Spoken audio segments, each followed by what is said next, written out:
Hello दोस्तों, राधे राधे। मैं आज आपको 100 में प्रदोष व्रत कथा सुनाने जा रही हूँ। यदि किसी मास में त्रयोदशी सोमवार के दिन आए तो उसे 100 में अथवा सोम प्रदोष व्रत कहते हैं। प्राचीन समय में किसी नगर में एक वैश्य रहता था। वह वैश्य बहुत ही धनी था। उसे किसी बात का कष्ट न था, परंतु उसके पास विशाल वैभव होते हुए भी कोई संतान नहीं थी, जिसके कारण वह वैश्य हमेशा दुखी रहा करता था। वह वैश्य भगवान शिव का अनन्य उपासक था। प्रत्येक सोमवार को वह शिव जी की पूजा तथा व्रत किया करता था। सोमवार के दिन सायंकाल वह शिव मंदिर में दीपक जलाता तथा उन्हें अनेक प्रकार के व्यंजन अर्पित करता। उसके बाद पत्नी सहित भगवान का प्रसाद ग्रहण करता था। उस वैश्य के भक्ति भाव को देखकर पार्वती जी दयार्द हो गई और शिव जी से बोली, हे शिव जी, यह वैश्य प्रति सोमवार को आपका पूजन कितनी श्रद्धा से करता है। आप इसकी संतानहीनता दूर क्यों नहीं करते। पार्वती की बात सुनकर शिव जी ने कहा, हे देवी, इस वैश्य को संतान न होना इसके पूर्व जन्म का फल है और यह अपने कर्मों का फल भुगत रहा है। पार्वती जी ने कहा, हे भगवान, यदि आप अपने भक्तों का कष्ट दूर नहीं करेंगे तो भक्तजन आपकी पूजा और आराधना क्यों करेंगे। इसलिए आप इसे अवश्य ही पुत्रवान बनाइए। पार्वती जी के उत्तर में शिव जी ने कहा, हे देवी, मैं तुम्हारे आग्रह से उसे पुत्र प्राप्ति का वर देता हूँ, परंतु इसके भाग्य में पुत्र सुख न होने से वह पुत्र केवल 12 वर्ष तक ही जीवित रह सकेगा। कुछ काल के अनंतर भगवान की कृपा से वैश्य पत्नी गर्भवती हुई। वह 10वें मास में उसे पुत्र रत्न की प्राप्ति हो गई। पुत्र उत्पन्न होने से बड़ी के घर में अत्यंत आनंद मनाया गया, परंतु फिर भी वह निश्चिंत न हो सका, क्योंकि वह जानता था कि वह पुत्र केवल 12 वर्ष तक ही मेरे साथ रहेगा। इस प्रकार आनंद मंगल में 11 वर्ष का समय बीत गया। एक दिन उसकी माता ने पति से पुत्र के विवाह के लिए आग्रह किया। बड़िक ने अपनी पत्नी से कहा, अभी विवाह की क्या चिंता है, अभी तो मैं इसे काशी में विद्या अध्ययन के लिए भेजना चाहता हूँ। पत्नी से ऐसा कहकर वह बड़िक ने लड़के के मामा को बुलाया और उसे अत्यंत धन देकर कहा, तुम अपने इस भांजे को पढ़ाने के लिए काशी में ले जाओ, परंतु एक बात याद रखना कि मार्ग में ब्राह्मणों को भोजन दक्षिणा देते तथा यज्ञ करते हुए जाना। इस प्रकार घर में दोनों विदा होकर रास्ते में ब्राह्मणों को भोजन दक्षिणा देते तथा यज्ञ करते हुए एक नगर में पहुंच गए। संयोग से उस नगर के राजा की कन्या का विवाह उसी दिन था। कन्या अत्यंत सुंदर तथा सुलक्षणा थी, परंतु जिस राजकुमार से विवाह होने वाला था वह एक आँख का काना था।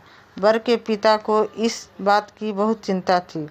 जब उसने बड़िक के घर उस सुंदर पुत्र को देखा तो उसने उसके मामा से कहा, यदि आप अपने भांजे को कुछ समय के लिए मुझे दे देवें तो आपकी बड़ी कृपा होगी। विवाह के पश्चात मैं इसे आपके पास वापस भेज दूंगा और आपको बहुत सा धन दूंगा। वर के पिता के इस प्रस्ताव से वह सहमत हो गया और अपने भांजे को नकली वर बनाकर विवाह मंडप में भेज दिया। परंतु जब बड़िक पुत्र सिंदूरदान करके वापस लौटने लगा तो उसने राजकुमारी की साड़ी के एक छोर पर लिख दिया, हे प्रिय, तुम्हारा विवाह मुझ वैश्य पुत्र के साथ हुआ है। अब मैं पढ़ने के लिए काशी जा रहा हूँ। अब तुम्हें एक नकली वर के साथ विदा होना पड़ेगा, जो कि एक आँख से काना है और तुम्हारा पति नहीं है। इतना लिखकर वह वैश्य चला गया।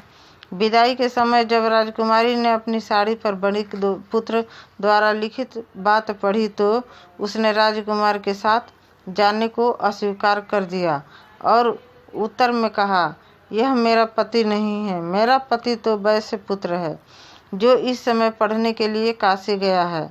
राजकुमारी की बात सुनकर उसके माता पिता सोच में पड़ गए और वर के पिता द्वारा किए गए छल से दुखी हुए और कन्या को विदा न किया। बारात खाली हाथ वापस लौट गई।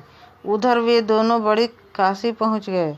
वहां जाकर बड़ी पुत्र विद्या अध्ययन करने में तथा उसका मामा यज्ञ संपादन करने में लग गया। इस प्रकार कुछ ही दिनों बाद लड़के के 12 वर्ष पूरे हो गए।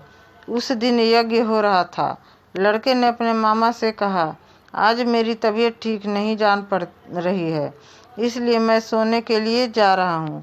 थोड़ी देर बाद आकर मामा ने देखा तो अपने भांजे को मृत अवस्था में पाया, जिससे वह बहुत दुखी हुआ।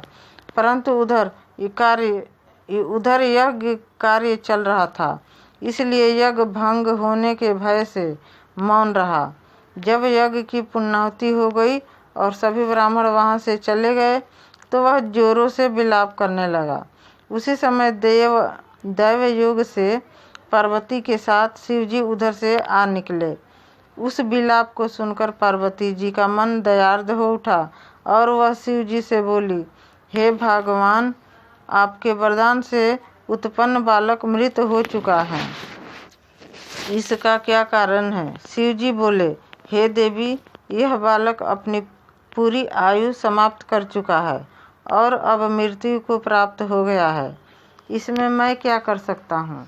पार्वती जी ने कहा, हे शिवजी, आपने जिस प्रकार कृपा करके इसे जीवन की पूरी आयु दी थी, उसी प्रकार अनुग्रह करके इसे जीवन की पूरी आयु प्रदान कीजिए, नहीं तो वह वैसे इसके वियोग में अपने प्राण छोड़ देगा। पार्वती जी के आग्रह से शिवजी ने उस बालक को जीवन दान दिया और स्वयं पार्वती सहित शिवलोक चले गए। इधर शिवजी से वरदान पाकर वह बालक जी उठा और कुछ दिनों के बाद उसने अपने मामा के साथ अपने नगर को प्रस्थान किया। वहां चलकर पुनः उसी नगर में आया जहां उसका विवाह राजकुमारी के साथ हुआ था। वहां उसने यज्ञ कराकर ब्राह्मणों को भोजन दक्षिणा आदि दी। ब्राह्मणों द्वारा राजा को यह सूचना मिली कि काशी से एक वैश्य पुत्र आया है जो ब्राह्मणों को भोजन दक्षिणा दे रहा है। राजा उसे देखने के लिए गया।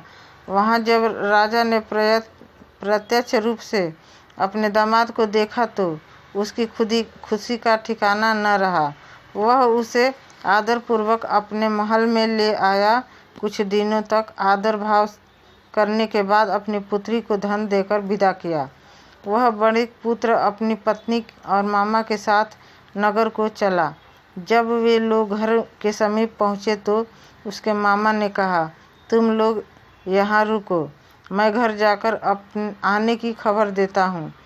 इधर उस बालक का पिता अपनी पत्नी सहित छत पर बैठा था और अपने मन में संकल्प कर रखा था कि यदि मेरा पुत्र काशी से लौटकर नहीं आएगा तो हम दोनों यहीं से कूदकर अपने प्राण त्याग देंगे। जब लड़के के मामा ने जाकर कहा कि तुम्हारा पुत्र विद्या अध्ययन करके अपनी पत्नी को साथ लेकर कुशलतापूर्वक वापस आया है, तो माता के आनंद की सीमा नहीं रही। उन लोगों ने अपने पुत्र और पुत्रवधू का स्वागत किया और नियम पूर्वक सोमवार को व्रत रखकर शिव जी की पूजा करते रहे।